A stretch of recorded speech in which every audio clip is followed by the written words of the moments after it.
గాజు గ్లాసు గుర్తు కూటమి పార్టీలకు సంకటంగా మారబోతోందా? జనసేన పోటీలో లేని నియోజకవర్గాల్లో గ్లాసు బద్దలై ముక్కలు మిత్రపక్షాలకు గుచ్చుకోబోతున్నాయా? గాజు గ్లాసు మొత్తంగా కూటమినే ముప్పు తిప్పలు పెట్టబోతోందా? వ్యవహారం అధికారులకు సైతం సంకటంగా మారిందా? అసలు గ్లాసు చుట్టూ పెరుగుతున్న గందరగోళం ఏంటి? కొత్త రాజకీయం ఎట్నుంచి టర్న్ అవుతోంది? జనసేనను కూటమి పార్టీలను గాజు గ్లాస్ గందరగోళం వదలడం లేదు. ఆ గుర్తును జనసేనకే ఇవ్వాలని కోర్టు తీర్పు చెప్పింది. కానీ అది ఆ పార్టీ పోటీ చేసే నియోజకవర్గాలకు మాత్రమే పరిమితం. గాజు గ్లాస్ ఇంకా ఫ్రీ సింబల్స్ జాబితాలోనే ఉంది. కోర్టు తీర్పు తర్వాత కూడా ఆ విషయంలో ఈసీ నుంచి పూర్తిస్థాయి క్లారిటీ రాలేదు. ప్రస్తుతం ఉన్న నిబంధనల ప్రకారమైతే జనసేన పోటీ చేసే చోట గాజు గ్లాస్ గుర్తును ఆ పార్టీకే కేటాయిస్తారు. ఫ్రీ సింబల్స్ లిస్టులో ఉన్నందున మిగతా నియోజకవర్గాల్లో ఏ ఇండిపెండెంట్ కైనా కేటాయించొచ్చు.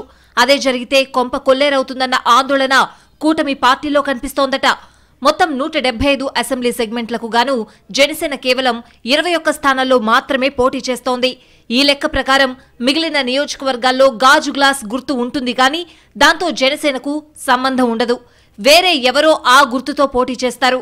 అప్పుడు జనసేన అభిమానుల వేలు పొరపాటున గాజు గ్లాస్ మీదకి వెళ్తే ఆ ఓటు ఎవరో ఇండిపెండెంట్ కు పడుతుంది తప్ప కూటమికి రాదు. ఆయా నియోజకవర్గాల్లో టీడీపీ లేదా బీజేపీలకు పడాల్సిన ఓట్లు ఎవరో ఊరు పేరు తెలియని అభ్యర్థులకు పడిపోతాయి. అది తలుచుకుంటేనే అతిపెద్ద ప్రమాదం ముంచుకొస్తుందంటూ ఇప్పుడు తలలు పట్టుకుంటున్నారట కూటమి నేతలు. గాజు గ్లాస్ సింబల్ వేరే అభ్యర్థులకు కేటాయిస్తే దాన్ని ప్రత్యర్థి పార్టీలు తమకు అనుకూలంగా మలుచుకుంటాయి అనడంలో ఎలాంటి సందేహం లేదనుకుంటూ కంగారు పడుతున్నట్లు తెలిసింది. ఇప్పటికే జనసేన మీద గాజు గ్లాస్ గుర్తు మీద వైసీపీ పెద్ద ఎత్తున రాద్ధాంతం చేస్తోంది. ఈ క్రమంలో అంది వచ్చిన అవకాశాన్ని ఎంత మాత్రమూ వదులుకోదన్న భావన కూటమి పార్టీల వర్గాల్లో స్పష్టంగా కనిపిస్తోంది. కొందరు ఇండిపెండెంట్ అభ్యర్థులతో గాజు గ్లాస్ గుర్తును కోరుతూ రిక్వెస్టులు పెట్టిస్తే అది ఎన్నికల్లో అత్యంత ప్రమాదంగా పరిణమించే అవకాశం లేకపోలేదంటున్నారు. ఈ పరిస్థితుల్లో క్షేత్రస్థాయిలో ఆసక్తికర పరిణామాలు చోటు చేసుకుంటున్నాయి. కొన్ని చోట్ల ఇండిపెండెంట్ అభ్యర్థులు ఇప్పటికే తమకు గాజు గ్లాస్ గుర్తు కేటాయించాలని కోరుతూ రిక్వెస్టులు కూడా పెట్టుకుంటున్నారట. ఒకరికంటే ఎక్కువ మంది ఒకే సింబల్ కోరుకుంటే లాటరీ పద్ధతిన కేటాయిస్తారు.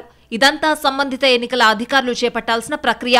ఇప్పుడు కోర్టు ఆదేశాలు ప్రకారం చూస్తే తాను పోటీ చేసే స్థానాల్లో మాత్రం జనసేనకే గాజు గ్లాస్ గుర్తు కేటాయించాల్సి ఉంటుంది. కానీ మిగతా చోట్ల ఎలాగన్నదే క్వశ్చన్ మార్క్. దీంతో ఈ సమస్యను ఎలా పరిష్కరించాలనే అంశంపై ఎన్నికల అధికారులు కూడా మల్లగుల్లాలు పడుతున్నట్లు తెలుస్తోంది. దీనికి సంబంధించి వీలైనంత త్వరగా కేంద్ర ఎన్నికల సంఘం నుంచి స్పష్టత వస్తే దానికి అనుగుణంగా వ్యవహరించొచ్చని అధికారులు భావిస్తున్నారట. గాజు గ్లాస్ గుర్తు విషయంలో కూటమి పార్టీలో నెలకొన్న గందరగోళాన్ని ఖచ్చితంగా వైసీపీ అడ్వాంటేజ్ గా తీసుకునే ప్రయత్నం చేస్తోందనే చర్చ మొదలైంది. గుర్తు విషయంలో సాంకేతికపరమైన ఇబ్బందులు లేకుండా జాగ్రత్తలు తీసుకునే దిశగా ఇప్పటికే జనసేన కొన్ని చర్యలు తీసుకున్నా అవి సరిపోతాయా లేదా అన్నది క్వశ్చన్.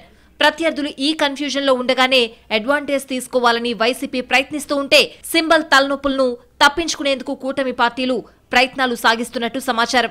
మరి మిగతా నియోజకవర్గాల్లో గ్లాసు గొల్లుమంటుందా లేక గల్లుమంటుందా అన్నది చూడాలి.